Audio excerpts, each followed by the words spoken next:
Perlu kami sampaikan lagi bahwa kami mempelajari sejarah Malaysia lebih serius setelah Profesor Melayu Malaysia tiba-tiba mengklaim bahasa Indonesia sebagai bahasa Melayu.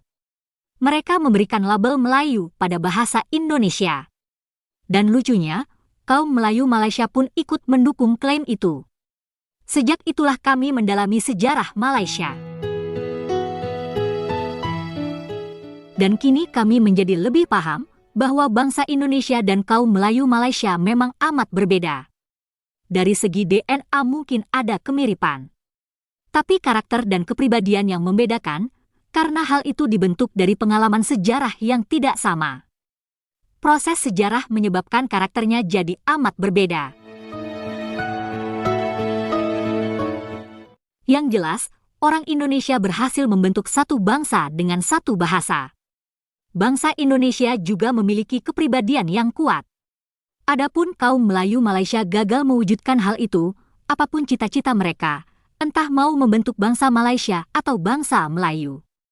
Yang jelas, gagal membentuk satu bangsa. Kaum Melayu pun gagal mematabatkan bahasa Melayu di Malaysia. Mereka gagal menjadikan bahasa Melayu sebagai bahasa pemersatu. Kegagalan kaum Melayu membentuk satu bangsa dengan satu bahasa itulah yang menyebabkan hingga kini mereka kebingungan. Kaum Melayu Malaysia seperti tak punya identitas. Dan celakanya, sampai sekarang bangsa Malaysia belum terwujud, sehingga sulit pula mengembangkan identitas Malaysia dan kebudayaan Malaysia. Setidaknya ada 3 hal yang menyebabkan kegagalan kaum Melayu Malaysia tersebut. Pertama, saat diberi kemerdekaan oleh British, kaum Melayu sebetulnya dalam posisi yang lemah. Kaum Melayu tidak bisa memaksakan apa yang sebetulnya mereka inginkan atau cita-citakan. Dan hal ini diakui sendiri oleh mantan Perdana Menteri Malaysia Mahathir Mohamad. Kerana kita begitu sekali nak kepada kemerdekaan, kita terima syarat yang diberi oleh British. Kerana kita lemah. Kalau kita tak lemah, kita akan tolak syarat itu. Selain itu, pandangan Dr. Faisal Tehrani mungkin bisa jadi pertimbangan. Faisal mengatakan bahwa sebagian orang Melayu Malaysia sebenarnya penakut. Mereka takut terhadap banyak hal, termasuk takut pada kaum Cina dan sebagainya. Celakanya, ada kaum Melayu yang pemberani, yang memperjuangkan kemerdekaan. Tapi mereka dituduh komunis dan dihabisi oleh tentara British.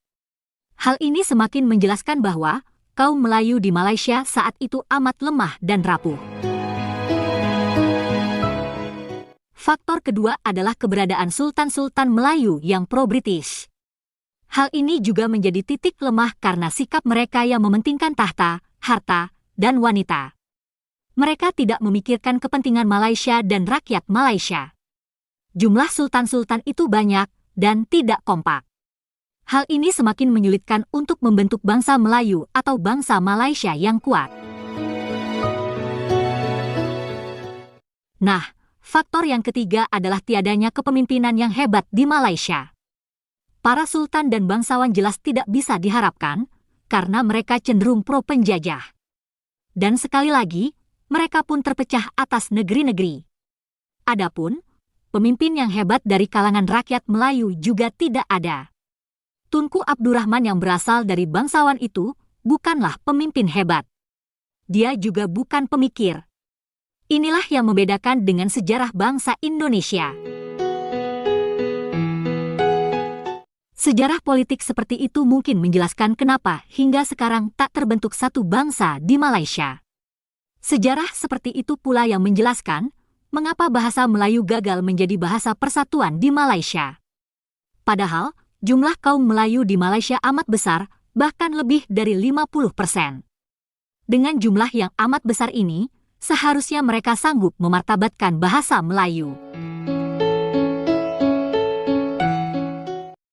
Bandingkan saja dengan demografi Indonesia. Jumlah suku Melayu hanya 3,7%. Taruhlah bahasa Melayu, yang digunakan sebagai bahan dasar bahasa Indonesia itu, menyebar pula ke suku-suku lain. Tapi mungkin hanya sekitar 10 atau 20% dari jumlah penduduk Indonesia saat merdeka yang menguasai bahasa Melayu. Tapi dengan persentase jumlah penutur bahasa Melayu lebih kecil, bangsa Indonesia malah lebih berhasil. Bangsa Indonesia kemudian mampu mengembangkan bahasa Melayu menjadi bahasa Indonesia. Dan sekarang seluruh rakyat Indonesia menguasai bahasa Indonesia. Ini semua karena faktor kepemimpinan dan kekompakan rakyat Indonesia. Adapun di Malaysia hal seperti itu tidak terjadi. Malaysia yang memiliki persentase kaum Melayu lebih besar ketimbang Indonesia justru gagal memartabatkan bahasa Melayu. Pada akhirnya nanti, kaum Melayu Malaysia hanya akan menjadi kaum pengguna, bukan pencipta. Mereka hanya pengguna budaya dan bahasa, bukan kreator. Setelah bangga menggunakan bahasa Inggris, bahasa penjajah mereka, lama-lama kaum Melayu Malaysia pun akan menggunakan bahasa Indonesia. Lama-lama kaum Melayu Malaysia pun akan menggunakan bahasa Indonesia. Selanjutnya, mari kita simak video reaksi yang memperlihatkan bahwa sampai detik ini pun Malaysia masih sibuk memartabatkan bahasa Melayu. Hai guys, jumpa lagi. Kali ini kita akan membahas cara Malaysia memartabatkan bahasa Melayu. Kita tahu sebenarnya Malaysia amat rajin menggelar seminar dan simposium mengenai bahasa Melayu. Tapi hingga kini bahasa Melayu belum juga bermartabat. Penyebab sesungguhnya adalah bukan mengenai kurangnya kampanye bahasa Melayu, tapi karena konsep negara Malaysia itu sendiri yang tidak memungkinkan bahasa Melayu Malaysia berkembang. Tak adanya perpaduan kaum menyebabkan Malaysia sulit menerapkan kebijakan satu bahasa. Yuk kita simak video berikut. Kita kena menanamkan rasa bangga terhadap sesiapa saja, terutamanya pemimpin-pemimpin kita. Kalau mereka menggunakan bahasa Melayu yang bagus, itu akan diangkat. Ini tanggungjawab bersama. Dia tak boleh tanggungjawab apa peranan MBKM, apa peranan DBP, apa peranan PJM. Dia tak boleh jadi macam tu. Mengangkat darjat bahasa ini adalah tanggungjawab semua rakyat Malaysia. Ini paling penting. Kebetulan kalau saya boleh bercerita kan, antara perkara yang kita pernah buat dahulu. Saya ingat Perbadanan Pustakaan Awam Selangor baru membuat lawatan ke Leiden. Dia berjumpa dengan Dr. Surya Suryadi, pakar bahasa dari Indonesia yang bertugas di Leiden. Beliau menceritakan pada tahun 1990 Profesor Malih diangkat pemegang kursi di Leiden. Itu Menteri Pendidikan pada waktu itu yang mengusahakan perkara tersebut. Jadi dengan sendirinya bahasa kita berada di tengah-tengah peringkat antarabangsa. Tapi saya melihat usaha ini sekarang agak ketinggalan nak mengantarabangsakan bahasa Melayu. Sebelum ni kita ada pidato antarabangsa bahasa Melayu. Saya fikir Dewan Bahasa pun sangat dekat dengan pertandingan tersebut. Kita sama-sama mengusahakan.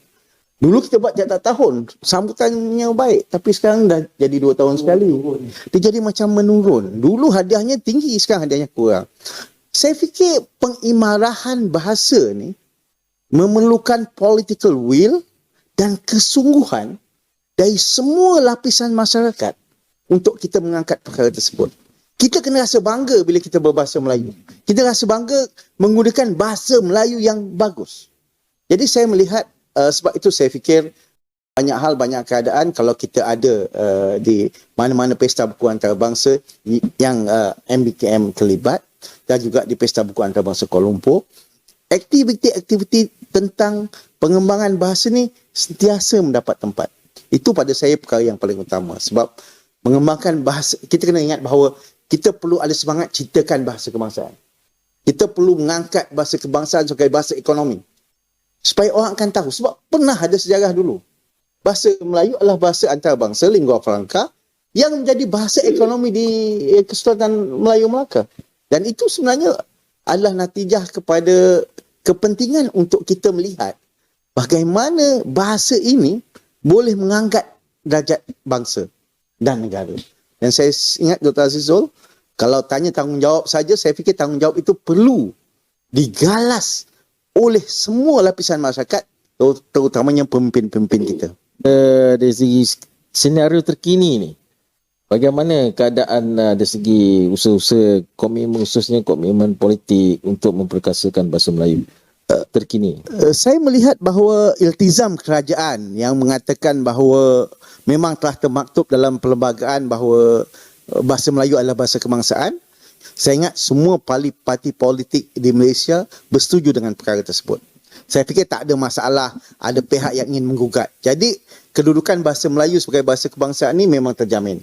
Dalam mana-mana pilihan raya pun, dalam mana kempen pun, tak pernah ada pun pihak yang cuba menggugat perkara tersebut. Itu penting. Tapi yang lebih penting pada saya adalah usaha ke arah tersebut. Yang ingin menjadikan bahasa Melayu sebagai bahasa kebangsaan dapat diterima oleh semua masyarakat. Saya fikir perkara yang paling utama adalah dalam persuratan. Sebab kalau menulis ni lebih mudah. Maksudnya kita kena galakkan semua pihak. Dulu pernah ada, tapi kemudian bahawa surat-surat rasmi mestilah menggunakan bahasa Melayu. Kalau itu kita mulakan dan kita kuat kuasakan, kerajaan tak akan terima apa-apa surat pun yang selain daripada berkah yang paling baik, memungkinkan semua pihak di negara ini untuk menggunakan bahasa Melayu. Itu pada saya perkara paling asas. Saya ingat surat rasmi kerajaan mestilah berbahasa Melayu. Tak boleh gunakan bahasa lain. Saya fikir tak ada masalah untuk konglomerat MNC, syarikat multinasional antarabangsa untuk menyediakan seorang pakar bahasa Melayu di tempat mereka dan menulis surat. Sebab pada saya, kalau itu kita lakukan, insya-Allah kita akan melakukan langkah yang ke hadapan. Bukan kita kata untuk antarabangsa kita kena gunakan bahasa Inggeris. Boleh. Tapi kena ada satu arahan mengatakan bahawa semua surat rasmi mesti gunakan bahasa Melayu. Begitulah guys, hingga kini Malaysia masih sibuk memartabatkan bahasa Melayu. Diskusi seperti itu sering dilakukan, bahkan selama bertahun-tahun. Simposium bahasa Melayu juga sering digelar. Tapi selama belum ada perpaduan kaum, tampaknya bahasa Melayu sulit dimartabatkan. Apalagi wilayah Sabah dan Sarawak juga punya kebijakan yang berbeda. Terima kasih sudah menonton sajian kami, sampai jumpa lagi.